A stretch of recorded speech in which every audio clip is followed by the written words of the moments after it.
যে সবার সাথে দেখা হবে, কথা হবে। তো ওই কাজটা আমিও যখন করতে পারছিলাম না, চুপচাপ শুয়ে থাকতে হচ্ছিলো, ভীষণ বোরিং লাগছিল।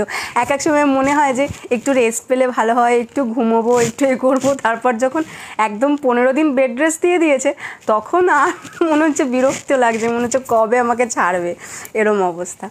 আচ্ছা, নেক্সটটা দেখে নাও। এটা কিন্তু যাচ্ছে হচ্ছে একটা আজরাকের ওপর। এই আজরাকটা আমার ভীষণ পছন্দের একটা আজরাক, ভীষণ ভালো লাগে আমার এই আজরাকটা। দেখো এই যাচ্ছে জিনিসটা, একটা ইয়েলো টোন রয়েছে, আর তার সাথে দেখে নাও এই যে পুরো যে জায়গাগুলো তোমাদের অফ হোয়াইট লাগছে, ঠিক আছে, সেই জায়গাগুলোও কিন্তু দেখো হালকা হালকা একটা টোন আছে। সত্যি তোমায় মিস করছিলাম, থ্যাংক ইউ সো মাচ।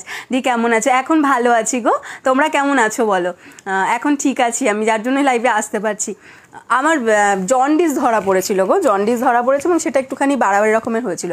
এই ব্লাউজটা কি সুন্দর! হ্যাঁ, এটা আমার ভীষণ পার্সোনালিও আমার এই আজরাকটা ভীষণ পছন্দের, ঠিক আছে। দেখে নাও,